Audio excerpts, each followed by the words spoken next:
तो आज हम 3 टॉपिक देखेंगे। पहला टॉपिक हमारा होगा ये communication of offer and acceptance का, दूसरा होगा revocation of offer and acceptance का, और तीसरा होगा लैप्स ऑफ ऑफर का। ये 3 टॉपिक आज हम देखने वाले हैं और इसी के साथ हमारा ये chapter number 2 offer and acceptance आज कंप्लीट हो जाएगा। तो एक एक करके देख लेते हैं सारे टॉपिक्स को। अगर बात करें हमारे सबसे पहले टॉपिक की, जो की है communication of offer and acceptance, तो आखिर ये टॉपिक क्यों बनाया गया और आखिर इसका मेन पॉइंट क्या है। तो देखो, हमारे पास ऑफर एंड एक्सेप्टेंस को कम्युनिकेट करने के कई सारे तरीके हो सकते हैं। ऑफर और ऑफरी आपस में ऑफर और एक्सेप्टेंस को कम्युनिकेट अलग अलग तरीकों से कर सकते हैं। वो अलग अलग मोड का इस्तेमाल कर सकते हैं कम्युनिकेशन करने के लिए। तो अगर मैं बात करूं सबसे पहले कम्युनिकेशन मोड की, तो ऑफर और ऑफरी जो है फेस टू फेस कम्युनिकेशन कर सकते हैं। फेस टू फेस अपने ऑफर और एक्सेप्टेंस को कम्युनिकेट कर सकते हैं आपस में, या फिर जो है आप टेलीफोन से भी कम्युनिकेशन कर सकते हो। टेलीफोन से भी कम्युनिकेशन हो सकता है ऑफर और एक्सेप्टेंस का, या हम कोई और भी तरीके ले सकते हैं। तो जब अगर आप फेस टू फेस कम्युनिकेशन का इस्तेमाल करते हो अपनी ऑफर और एक्सेप्टेंस को कम्युनिकेट करने के लिए, तो वहां पर आपका कम्युनिकेशन कंप्लीट कब हो जाएगा?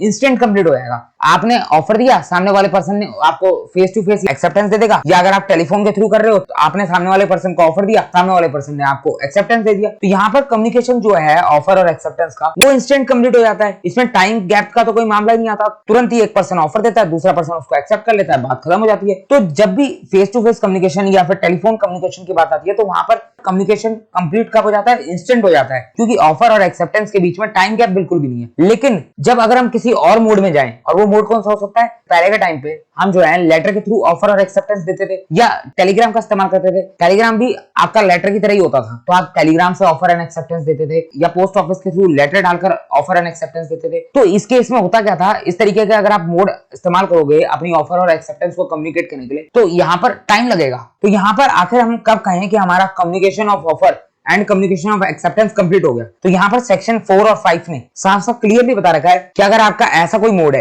जिस मोड में आपके ऑफर और एक्सेप्टेंस के कम्युनिकेशन में टाइम का गैप है, उस केस में आप कब ऑफर की कम्युनिकेशन को कंप्लीट मानोगे, कब एक्सेप्टेंस की कम्युनिकेशन को कंप्लीट मानोगे। तो हमें सेक्शन 4 और 5 देखना है। तो देखो, मैं बता दूं आपको, इस टॉपिक को आगे देखने से पहले आप पहले ध्यान से जो मैं कह रहा हूं उस बात को समझो। ये लॉजिक निकालने की कोशिश मत करना आप इस टॉपिक के अंदर। लॉजिक मैं आपको बताऊंगा, लेकिन पहले आपको ये बात समझना होगा कि लॉ क्या कह रहा है। पहले आप लॉ की बातों को समझो, उसके बाद लॉजिक पे जाना। जनरली हम पहले क्या करते हैं, पहले लॉजिक पे जाते हैं कि आखिर ऐसा क्यों हुआ, किस लिए हुआ, ऐसा हमें करना ही क्यों पड़ा। उसके बाद जो है हम उस लॉ को समझते हैं। लेकिन अभी आपको इस टॉपिक के अंदर क्या करना है, इस टॉपिक के अंदर आपको पहले लॉ को समझना है, उसके बाद आप लॉजिक पे जाओगे। क्योंकि प्रॉब्लम क्या है ना, ये जो तरीका है कम्युनिकेशन करने का पोस्ट ऑफिस के थ्रू, टेलीग्राम के थ्रू, ये बहुत पुराना तरीका है। और हमारा ये जो इंडियन कॉन्ट्रैक्ट एक्ट है, ये बना था 1872 में। तो उस टाइम पर इसी के थ्रू कम्युनिकेशन होता था, बल्कि पोस्ट ऑफिस के थ्रू भी बहुत बड़ी बात होती थी कम्युनिकेशन होना। तो जब इसके थ्रू कम्युनिकेशन होता था, या फिर जो है मोबाइल फोन से पहले पेजर यूज होते थे। एक पेजर आता था जिसमें आप एसएमएस कर सकते थे, कॉल का कोई सिस्टम नहीं था, तो उससे भी कम्युनिकेशन करते थे।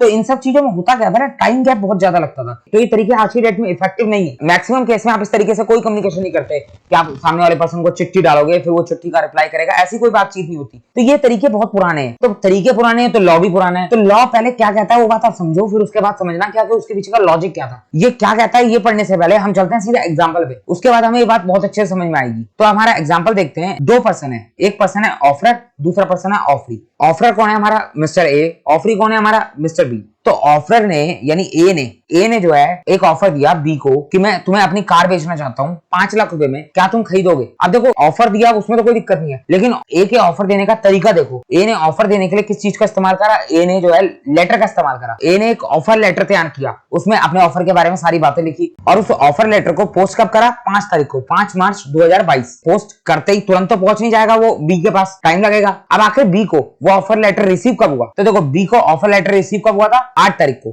8 मार्च को ऑफर लेटर बी को रिसीव हुआ। 3 दिन का टाइम गैप हो गया यहाँ पर। उसके बाद जो है बी को रिसीव हुआ, बी ने उसको खोल के पढ़ा, उसको ऑफर के बारे में पता चला। उसके बाद थोड़ा सोचा समझा, थोड़ा टाइम लिया, और टाइम लेने के बाद उसको लगा कि मुझे ए का ऑफर एक्सेप्ट कर लेना चाहिए। तो उसने भी क्या करा, उसने अपनी तरफ से एक एक्सेप्टेंस लेटर तैयार करा। जिस तरीके से ऑफर लेटर आया था उसी तरीके से एक्सेप्टेंस लेटर भी जाएगा। तो एक्सेप्टेंस लेटर तैयार करा, और तैयार करने के बाद वो एक्सेप्टेंस लेटर सेंड कब कर दिया? सेंड कर दिया उस एक्सेप्टेंस लेटर को 12 मार्च 2022। उसने भी पोस्ट कर दिया वो एक्सेप्टेंस लेटर 12 मार्च 2022 को मिस्टर ए को। तो अब ए के पास वो एक्सेप्टेंस लेटर पहुंचने में टाइम लगेगा। 12 मार्च को बी ने पोस्ट करा, तो वो ए के पास कब पहुंचा? ए के पास वो एक्सेप्टेंस लेटर रिसीव हुआ 15 मार्च को। यहाँ पर भी टाइम गैप है। अब देखो, यहाँ पर मेन सवाल क्या आता है, पहले आप ये सोचो कि हम ये पढ़ क्यों रहे हैं, आखिर हम इससे निकालना क्या चाहते हैं। ए ने जो है ऑफर लेटर पोस्ट करा 5 मार्च को और वो ऑफर लेटर रिसीव हुआ बी को 8 मार्च को। तो अब एक बात बताओ, जो ऑफर का कम्युनिकेशन है ए टू बी, इस बीच में 2 डेट सामने आई हमारे, एक 5 तारीख एक 8 तारीख। तो हम कौन से दिन को ये कहें कि इस दिन जो है हमारे ऑफर का कम्युनिकेशन कंप्लीट हुआ है? जब ऑफर ने ऑफर का लेटर पोस्ट कर दिया तब बोले, या जब उस लेटर के बारे में बी को पता चला तब बोले? तो सिंपल सी बात है, आप लॉजिक से सोच के देखो। जब हम लीगल रूल्स पढ़ रहे थे रिगार्डिंग वैलिड ऑफर, उस केस में हमारा एक पॉइंट था ऑफर मस्ट बी कम्युनिकेटेड।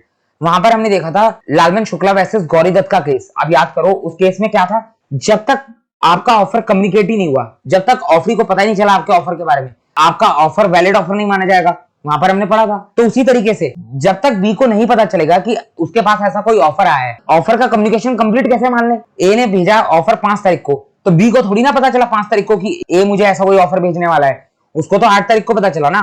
तो यहाँ पर ऑफर का कम्युनिकेशन कंप्लीट कब माना जाएगा? जब ऑफरी को पता चल जाएगा कि उसके पास ऐसा कोई ऑफर आया है, मतलब ऑफरी की नॉलेज में आ जाएगा। तो ऑफरी की नॉलेज में कब आएगा? जब वो ऑफर लेटर को पढ़ेगा कब? जब उसको रिसीव होगा। सिंपल सी बात है ना।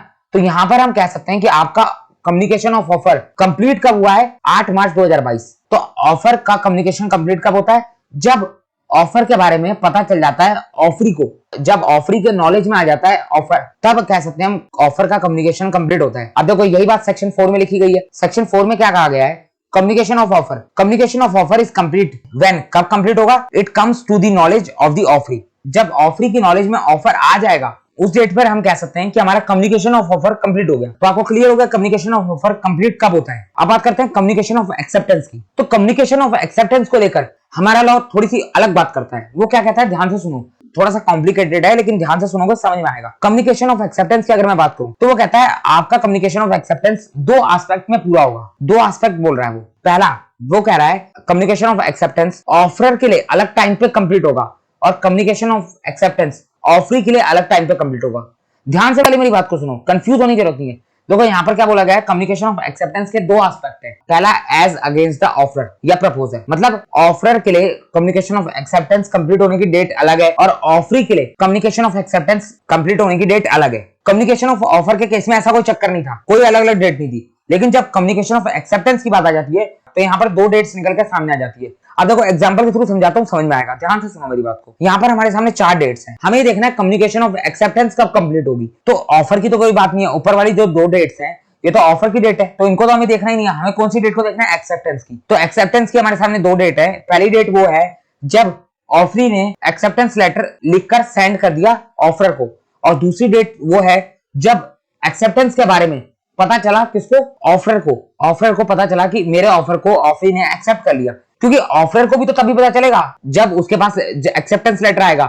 ऑफर को थोड़ा 12 तारीख को पता चल जाएगा कि मेरे ऑफर को एक्सेप्ट कर लिया गया है, उसको तो 15 तारीख को ही पता चलेगा। तो अब सवाल ये आता है कि हमारा कम्युनिकेशन ऑफ एक्सेप्टेंस कंप्लीट कब माना जाए, 12 तारीख या 15 तारीख? तो मैंने आपको बताया ना, communication of acceptance complete offer के केस में अलग डेट पे माना जाएगा और ऑफरी के लिए अलग डेट में माना जाएगा। अब देखो ये अलग अलग डेट्स देने के पीछे लॉ मेकर की इंटेंशन क्या थी, आप ध्यान से सुनो। ए ने बी को अपनी कार बेचने का ऑफर दिया, ए ने ऑफर लेटर सेंड कर दिया 5 तारीख को। अब 5 तारीख को ऑफर लेटर सेंड करने के बाद ए को लगा यार मैंने गलत कर दिया। ए ने मार्केट रेट पता किया तो उसे लगा कि ये कार जो है उसकी 7-8 लाख रुपए में भी जा सकती थी, तो उसने गलत कर दिया, उसने सस्ते में कार बेचने का ऑफर दे दिया। तब ए का मन कर रहा है कि मैं ये ऑफर को वापस ले लूं। अब सवाल आता है कि ए इस ऑफर को वापस ले सकता है कि नहीं ले सकता, और अगर ले सकता है तो कब तक ले सकता है। तो देखो हमें एक बात अच्छे से पता है कि जब ऑफर के साथ एक्सेप्टेंस जुड़ जाती है तो एग्रीमेंट बन जाता है, और एक बार एग्रीमेंट बन जाए तो दोनों ही पार्टीज बाइंडिंग हो जाती हैं, उसके बाद कोई भी पार्टी एग्रीमेंट को तोड़ नहीं सकती। लेकिन एग्रीमेंट बनने के लिए ऑफर भी चाहिए और साथ साथ उसकी एक्सेप्टेंस भी चाहिए। अब ये बताओ, ए ने ऑफर लेटर पोस्ट किया 5 तारीख को, तो 5 तारीख को ऑफर लेटर पोस्ट किया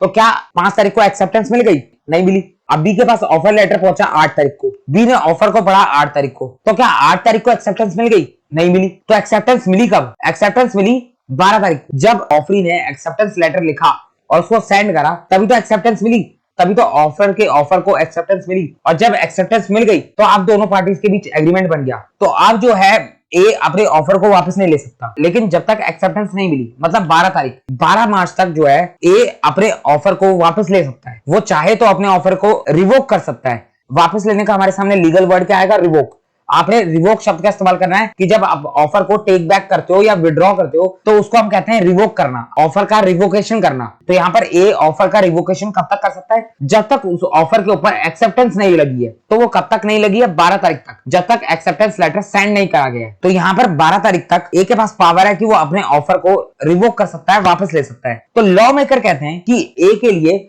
उसके ऑफर की एक्सेप्टेंस कब तक मानी जाएगी? 12 तारीख तक, जब तक एक्सेप्टेंस लेटर सेंड नहीं करा गया। तो यहाँ पर एक 12 तारीख तक ऑफर को वो टेक बैक कर सकता है, विड्रॉ कर सकता है, लेकिन 12 तारीख के बाद ऑफर के हाथ से वो पावर छिन जाएगी। तो लॉ मेकर्स कहते हैं जिस डेट पर ऑफर की पावर चले जाती है ऑफर को टेक बैक करने की, उस डेट पर हम मानते हैं कि ऑफर के लिए कम्युनिकेशन ऑफ एक्सेप्टेंस कंप्लीट हो गया। अब ऑफर कुछ नहीं कर सकता। यहाँ पर ऑफर के लिए कम्युनिकेशन ऑफ एक्सेप्टेंस कब कंप्लीट माना जाएगा? 12 तारीख। लेकिन ऑफरी के केस में मामला दूसरा है। अब ऑफरी को लेकर लॉजिक सुनो। 12 तारीख को ऑफरी ने वो एक्सेप्टेंस लेटर सेंड कर दिया। तो ये बताओ 12 तारीख को क्या ये एक्सेप्टेंस लेटर ऑफर तक पहुंच गया? ऑफर को पता चल गया कि ऑफरी ने मुझे एक्सेप्टेंस दे दिया? नहीं पता चला। मिस्टर ए को ये थोड़ी ना पता है 12 तारीख को कि मेरे ऑफर को एक्सेप्टेंस मिल चुकी है। उसको तो पता तब चलेगा जब वो एक्सेप्टेंस लेटर वो रिसीव करेगा, रिसीव करने के बाद पढ़ेगा, यानी 15 तारीख को उसको रिसीव हुआ। तो ऑफरी के केस में यानी मिस्टर बी के पास ये पावर है कि वो अपने एक्सेप्टेंस को वापस ले सकता है। एक बात बताओ, जो चीज ए के साथ हुई, ए ने मार्केट रेट पता किया और उसको लगा कि ये कार मैंने अपनी सस्ते में बेचकर गलती कर दी, ये कार मैं अपनी 8 लाख में बेच सकता था। तो ये बात बी को भी तो लग सकती है। बी ने 12 तारीख को अपनी एक्सेप्टेंस दे दी, लेकिन 12 तारीख के बाद उसको लगा कि यार मैंने एक्सेप्टेंस देकर गलती कर दी, ये सेम कार, ये सेम मॉडल मुझे जो है मार्केट में सस्ते रेट में मिल सकता था, 4 लाख 3 लाख में मिल सकता था, मैंने महंगा खरीद लिया 5 लाख रुपए में। तो अब बी चाहेगा कि मैं अपनी एक्सेप्टेंस को वापस ले लूं। तो ये बताओ बी अपने एक्सेप्टेंस को वापस कब तक ले सकता है? तो लॉ मेकर्स कहते हैं यहाँ पर बी जो है, ऑफरी जो है, अपनी एक्सेप्टेंस को वापस तब तक ले सकता है जब तक ऑफर के पास एक्सेप्टेंस लेटर पहुंच ना जाए, वो एक्सेप्टेंस लेटर को खोल के पढ़ ना ले। तो यहाँ पर बी अपने एक्सेप्टेंस को रिवोक कब तक कर सकता है? 15 तारीख तक। बी की पावर कब छिन जाएगी? 15 तारीख को छिन जाएगी। 15 तारीख से पहले उसके पास पावर है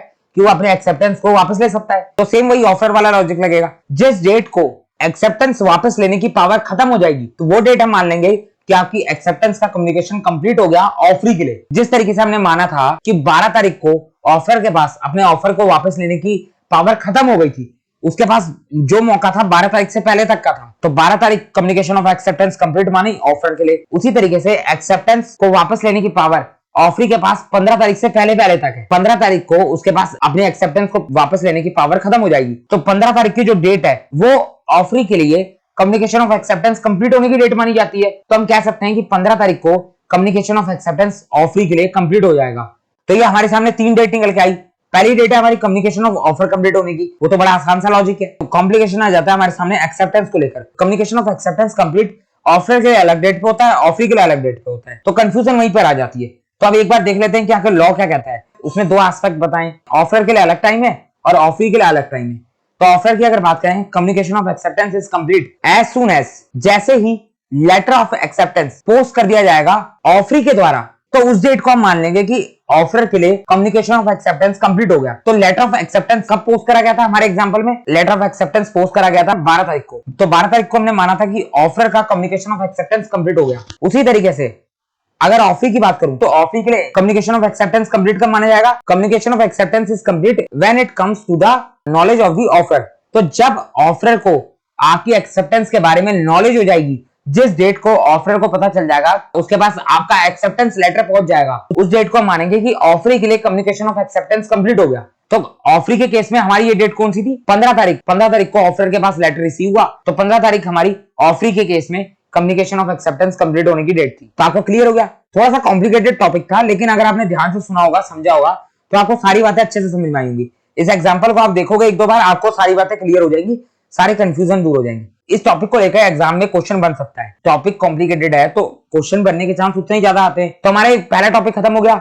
हमने 3 टॉपिक देखने हैं। पहला टॉपिक हमारा कंप्लीट हो गया, communication of offer and acceptance. Basically मैं बताऊं तो हमारा दूसरा टॉपिक भी कंप्लीट हो गया। आप देखोगे हमारा revocation of offer and acceptance complete हो चुका है। तो मैं जब आपको लॉजिक बता रहा था कम्युनिकेशन ऑफ एक्सेप्टेंस का, तो वहां पर मैंने आपको रिवोकेशन का कॉन्सेप्ट समझा दिया। बस हमने उसको एक बार रीड आउट करके देखना है क्या लॉ क्या कहता है उसको लेकर। रिवोकेशन का मतलब क्या होता है? Revocation means to take back और टू विथड्रॉ। रिवोकेशन का मतलब होता है आप अपने ऑफर या एक्सेप्टेंस को वापस लेना चाहते हो, टेक बैक करना चाहते हो, विड्रॉ करना चाहते हो। तो रिवोकेशन को देखते हैं एक बार हम। सबसे पहला पॉइंट है यहाँ पर रिवोकेशन ऑफ ऑफर। ऑफर का रिवोकेशन किस तरीके से होता है, तो एग्जांपल देखते हैं। वही वाला एग्जांपल है हमारा, ऊपर जो एग्जांपल देखा था सेम एग्जांपल है। मैं आपको एक ही एग्जांपल के थ्रू सारे कॉन्सेप्ट समझा रहा हूँ ताकि आपके ऊपर ज्यादा एग्जांपल्स का बोझ ना पड़े, आपको एक ही एग्जांपल से सारा कॉन्सेप्ट समझ में आ जाए। तो ए ने ऑफर दिया था बी को कि मैं अपनी कार तुम्हें बेचना चाहता हूँ 5 लाख रुपए में, और ये ऑफर का मोड क्या था, बाय पोस्ट दिया गया था। ऑफर लेटर बनाया गया था और वो पोस्ट करा गया था 5 तारीख को। डेट्स भी सारी सेम है। और ऑफर लेटर रिसीव कब हुआ था, वो रिसीव हुआ था 8 तारीख को। और उसके बाद क्या करा था, उसके बाद बी ने अपनी एक्सेप्टेंस लेटर लिखकर सेंड करा था। कब सेंड करा था एक्सेप्टेंस लेटर को, 12 तारीख को। और ये एक्सेप्टेंस लेटर ए को मिला कब था, रिसीव हुआ था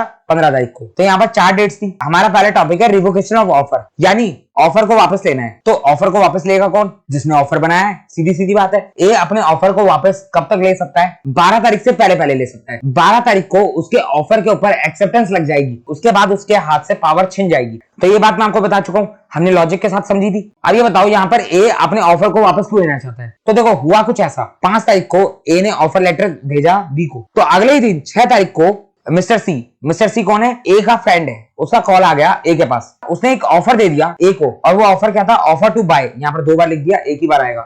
offer to buy his car for ₹8 lakh. C ने बोला ए को कि मैं तुम्हारी कार खरीदना चाहता हूँ 8 लाख रुपए में, क्या तुम बेचने को तैयार हो। तो यहाँ पर जैसी ये बात सुनी ए ने, ये तो पागल हो गया। ए ने सोचा ये मैंने क्या कर दिया, सामने से मेरे पास सी का कॉल आ रहा है कि मैं तुम्हारी कार 8 लाख रुपए में परचेस करना चाहता हूँ, और यहाँ पर मैंने अपने हाथ से खुद ही अपनी कार को 5 लाख रुपए में बेचने का ऑफर दे दिया बी को। तो ये तो मैंने बहुत बड़ी गलती कर दी। अब मैं क्या करूं, अब मुझे ये ऑफर को वापस लेना होगा किसी भी कीमत पे, वरना मेरा 3 लाख रुपए का नुकसान हो जाएगा। इस ऑफर को एक्सेप्टेंस मिलने से पहले मुझे इस ऑफर को वापस लेना होगा। तो ए ने जल्दी जल्दी क्या करा, तो ए ने एक नया लेटर बनाया, रिवोकेशन ऑफ ऑफर का लेटर। और वो लेटर जो है स्पीड पोस्ट से, ये लेटर जो है एक नॉर्मल पोस्ट से भेजा था। 5 तारीख को भेजा, 8 तारीख को पहुंचा, 3 दिन का टाइम लगा। तो ए ने क्या करा, रिवोकेशन का लेटर तैयार किया, और वो लेटर जो है स्पीड पोस्ट से, कि वो जल्दी पहुंच जाए, तो उसने स्पीड पोस्ट से वो लेटर सेंड कर दिया बी को, क्योंकि एक बार एक्सेप्टेंस मिल गया फिर तो एग्रीमेंट बन गया। तो यहाँ पर ए के पास कब तक अपने ऑफर को रिवोक करने की पावर है, एनी टाइम बिफोर 12, 12 तारीख से पहले पहले जो है ए अपने ऑफर को रिवोक कर सकता है। तो mister A revoke his offer eight any time before 12 मार्च 2022। तो 12 तारीख तक ए चाहे तो अपने ऑफर को रिवोक कर सकता है। इसी बात को लॉ मेकर्स ने किस तरीके से लिखा है, ध्यान से देखो। लिखने का तरीका थोड़ा सा अलग और कंफ्यूजिंग है, लेकिन आप ध्यान से सुनोगे आपको समझ में आ जाएगा। रिवोकेशन ऑफ ऑफर कब तक हो सकता है, revoke eight any time before communication of acceptance. ध्यान से देखो, किसी भी टाइम रिवोक किया जा सकता है, कब तक, कम्युनिकेशन ऑफ एक्सेप्टेंस के कंप्लीट होने तक। लेकिन कम्युनिकेशन ऑफ एक्सेप्टेंस तो ऑफर के लिए अलग कंप्लीट होता है और ऑफर के लिए अलग कंप्लीट होता है। तो आखिर कौन सी डेट की बात हो रही है यहाँ पर, यहाँ पर बात हो रही है as against the proposer. Proposer कौन होता है, प्रपोजर होता है ऑफर। ऑफर के लिए कम्युनिकेशन ऑफ एक्सेप्टेंस कंप्लीट होने की डेट से पहले पहले तक ऑफर के पास पावर है कि वो चाहे तो अपने ऑफर को रिवोक कर सकता है। तो यहाँ पर ध्यान से सुनो, क्या शब्द का इस्तेमाल किया गया है, बोला गया है revoke eight any time before communication of acceptance is complete. हमें पता है कम्युनिकेशन ऑफ एक्सेप्टेंस कंप्लीट कब होती है, ऑफर के केस में अलग होती है, ऑफर के केस में अलग होती है। ऊपर हमने पढ़ा था कम्युनिकेशन ऑफ एक्सेप्टेंस कंप्लीट कब होती है। आप देखो यहाँ पर कम्युनिकेशन ऑफ एक्सेप्टेंस हमने पढ़ा था ऑफर का केस और ऑफर का केस। तो जब ऑफर के लिए कम्युनिकेशन ऑफ एक्सेप्टेंस कंप्लीट होती है, उस डेट से पहले पहले ऑफर के पास पावर है कि वो अपने ऑफर को रिवोक कर सकता है। यही बात यहाँ पर लिखी गई है। एक और एग्जांपल देखते हैं, अगर आपको क्लियर नहीं हुआ तो अब आपको अच्छे से क्लियर हो जाएगा। Mister A offer by letter to sell his car to be for ₹1 lakh. Mister A ने एक ऑफर दिया बी को कि मैं अपनी कार तुम्हें बेचना चाहता हूँ 1 लाख रुपए में। और ये ऑफर किस तरीके से दिया, लेटर सेंड, लेटर के थ्रू ऑफर दिया गया। तो लेटर कब पोस्ट करा गया था, ए की तरफ से लेटर पोस्ट करा गया था 15 मार्च को। तो बी के पास वो लेटर पहुंचा कब, 17 मार्च को। 17 मार्च को ए के ऑफर वाला लेटर बी के पास पहुंचा। तब ये बताओ यहाँ पर कम्युनिकेशन ऑफ ऑफर कंप्लीट कब हुआ है, 15 मार्च या 17 मार्च। कम्युनिकेशन ऑफ ऑफर हमारा कंप्लीट कब होता है, जब ऑफर लेटर ऑफरी के पास पहुंच जाता है, यानी जब ऑफरी को ऑफर की नॉलेज हो जाती है। तो ऑफर की नॉलेज कब होगी, 17 मार्च। तो हम कहेंगे 17 मार्च को कम्युनिकेशन ऑफ ऑफर कंप्लीट हो गया। Mister B accepted the offer. Mister B ने ऑफर को एक्सेप्ट कर लिया and posted letter of acceptance on 20 March. B ने ऑफर को एक्सेप्ट करके लेटर ऑफ एक्सेप्टेंस कब पोस्ट कर दिया, 20 मार्च को पोस्ट कर दिया। तो अब ये बताओ यहाँ पर हमारे सामने 3 डेट आ गई। पहली डेट जिस डेट पे ए ने ऑफर लेटर सेंड करा था 15 मार्च। दूसरी डेट जिस डेट पर बी को ऑफर लेटर मिला था 17 मार्च। तीसरी डेट जिस डेट पर बी ने एक्सेप्टेंस लेटर सेंड किया 20 मार्च। तो कौन सी डेट तक ए जो है अपने ऑफर को वापस ले सकता है, तो हमने देखा था ए जो है ऑफर के लिए कम्युनिकेशन ऑफ एक्सेप्टेंस कंप्लीट होने से पहले पहले किसी भी टाइम अपने ऑफर को वापस ले सकता है। तो ऑफर के केस में यानी मिस्टर ए के लिए कम्युनिकेशन ऑफ एक्सेप्टेंस कंप्लीट कब हो रहा है, जब ऑफरी जो है यानी बी जो है एक्सेप्टेंस लेटर को पोस्ट करेगा, उस डेट को कम्युनिकेशन ऑफ एक्सेप्टेंस कंप्लीट होगा ऑफर के लिए, तो उस डेट से पहले पहले यानी 20 मार्च से पहले पहले कभी भी ए जो है अपने ऑफर को वापस ले सकता है। A became bound by the offer on 20th March. In this case offer could be revoked by mister A at any time before 20th March. तो आपको क्लियर हो गया रिवोकेशन ऑफ ऑफर कब तक किया जा सकता है। उसी तरह हम देखते हैं रिवोकेशन ऑफ एक्सेप्टेंस। तो ये भी मैं आपको बता चुका हूं, आप बस ध्यान से एग्जांपल को देखते चलो। दो पार्टीज हैं, वही हमारे सामने सेम एग्जांपल है। ए और बी का, ए ने अपनी कार सेल करने का ऑफर दिया बी को 5 लाख में। पोस्ट कब करा था? ऑफर लेटर 5 मार्च को। बी के पास ऑफर लेटर कब पहुंचा? बी के पास ऑफर लेटर रिसीव हुआ 8 मार्च को। उसके बाद बी ने जो है एक्सेप्टेंस लेटर सेंड करा 12 मार्च को और एक्सेप्टेंस लेटर रिसीव कब हुआ? ए को 15 मार्च को। अब सवाल यहाँ पर है हमारा रिवोकेशन ऑफ एक्सेप्टेंस का। अब हमें देखना है कि एक्सेप्टेंस वापस लेना है। किसको एक्सेप्टेंस वापस लेना है? तो एक्सेप्टेंस वापस कौन लेगा? जो एक्सेप्टेंस देगा, यानी ऑफरी यानी बी। अब बी ने एक्सेप्टेंस लेटर सेंड किया था 12 मार्च को। अब 12 मार्च को एक्सेप्टेंस लेटर सेंड करने के बाद क्या हुआ? 13 मार्च को बी के पास जो है डी का कॉल आया। डी कौन है? बी का दोस्त। उसका कॉल आया और उसने बोला कि मैं अपनी कार बेचना चाहता हूं। कितने में? 3 लाख रुपए में। और डी जिस कार की बात कर रहा है वो car same as it is है मिस्टर ए के कार के जैसी, यानी सेम मॉडल है, सेम कंपनी है, कार की कंडीशन भी सेम है, सब कुछ सेम है, एज इट इज ए वाली कार है। तो डी जो है बी को अपनी कार बेचने को तैयार है 3 लाख रुपए में, जबकि बी जो है पहले से एक ही कार के लिए एक्सेप्टेंस दे चुका है, वो भी 5 लाख रुपए में। अब बी परेशान हो गया। बी ने बोला कि मेरे को तो कार महंगी पड़ गई, ए ने जो है मुझे लूट लिया, तो मैं इससे 5 लाख रुपए में खरीद के अपने 2 लाख का नुकसान क्यों कराऊं, जब मुझे वैसी कार 3 लाख रुपए में मिल रही है। अब बी सोचेगा किसी भी तरीके से मुझे अपना ये एक्सेप्टेंस वापस लेना होगा। अब वापस कब तक ले सकता है? वापस ले सकता है जब तक एक्सेप्टेंस के बारे में जानकारी ना हो जाए ए को, यानी ऑफर को। क्योंकि जब तक ऑफर के पास ऑफरी का एक्सेप्टेंस लेटर नहीं आया, ऑफर को पता थोड़ी ना चलेगा कि मेरे ऑफर को एक्सेप्टेंस मिल चुका है। जब ऑफर के पास एक्सेप्टेंस लेटर रिसीव होगा और उसके बाद उसको खोल के पढ़ेगा, तो बी के पास कब तक पावर है अपने एक्सेप्टेंस को वापस लेने की? 15 तारीख तक। तो यहाँ पर लॉ मेकर्स क्या कहते हैं? Mister A revoke his acceptance eight any time before 15 मार्च 2022। तो आखिर लीगल वर्ड्स में क्या कहा गया है? Revocation of acceptance. एक्सेप्टेंस को रिवोक कब तक करा जा सकता है? Eight any time before the communication of its acceptance is complete against the offeree. तो एक्सेप्टेंस को रिवोक कराया जा सकता है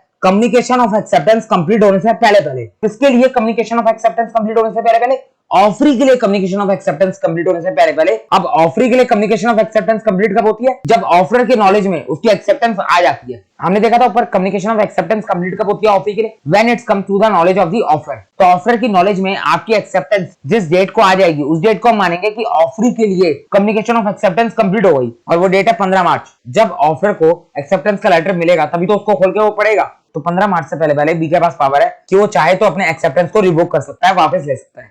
एक और एग्जांपल देख लेते हैं और अच्छे से क्लियर हो जाएगा। X offer by letter to sell his car to Y for ₹1 lakh. Same example है जो ऊपर देखा था हमने। एक्स ने एक ऑफर लेटर दिया कि मैं अपनी कार बेचना चाहता हूं वाई को 1 लाख रुपए में। The letter of acceptance was on 15 March. मैं एग्जांपल सेम ही रख रहा हूं ताकि जो है आपको ज्यादा कंफ्यूजन ना हो, ताकि आपको एक ही एग्जांपल याद रखना पड़े और एक ही एग्जांपल से आप अपने सारे कॉन्सेप्ट को रिकॉल कर पाओ। The letter was posted on 15 March. तो एक्स ने अपना ऑफर लेटर पोस्ट कब करा? 15 मार्च को। और वो रिसीव कब हुआ वाई को? 17 मार्च को। Y accepted the offer and posted his letter of acceptance on 20th March. तो वाई ने एक्स के ऑफर को एक्सेप्ट कर लिया और लेटर ऑफ एक्सेप्टेंस पोस्ट कब करा? 20 मार्च को। लेटर ऑफ एक्सेप्टेंस पोस्ट करा गया 20 मार्च को, और वो लेटर ऑफ एक्सेप्टेंस एक्स के पास कब पहुंचा? 22 मार्च को। तो हमारे सामने 4 डेट आ गई। पहली डेट जब ऑफर लेटर पोस्ट करा गया था, यानी 15 मार्च। दूसरी जब ऑफर लेटर ऑफरी के पास पहुंचा, यानी 17 मार्च। तीसरी जब ऑफरी ने यानी वाई ने एक्सेप्टेंस लेटर को पोस्ट करा 20 मार्च। चौथी जब एक्सेप्टेंस लेटर एक्स के पास पहुंचा यानी ऑफर के पास पहुंचा 22 मार्च। अब हमें देखना है कि आखिर वाई जो कि ऑफरी है वो अपनी एक्सेप्टेंस को कौन सी डेट तक रिवोक कर सकता है, कौन सी डेट तक वापस ले सकता है। तो हमें पता है वाई ने अपनी एक्सेप्टेंस दी कब थी? एक्सेप्टेंस देने के बाद ही तो उसको रिवोक करेगा। एक्सेप्टेंस लेटर सेंड कब करा गया था? 20 मार्च को। तो 20 मार्च को एक्सेप्टेंस लेटर भेज दिया था, तो जब एक्सेप्टेंस लेटर सेंड करा उसके बाद ही तो रिवोक करेगा। तो एक्सेप्टेंस लेटर पहुंचा कब? ऑफर के पास यानी एक्स के पास 22 मार्च को। तो 22 मार्च को वो डेट है जिस दिन ऑफर के नॉलेज में ऑफरी की एक्सेप्टेंस पहुंच जाएगी। तो 22 मार्च से पहले पहले ऑफरी यानी वाई अपनी एक्सेप्टेंस को रिवोक कर सकता है। इन this case the acceptance could be revoked eight any time before 22 मार्च। तो आपको क्लियर हो गया रिवोकेशन ऑफ एक्सेप्टेंस का टॉपिक।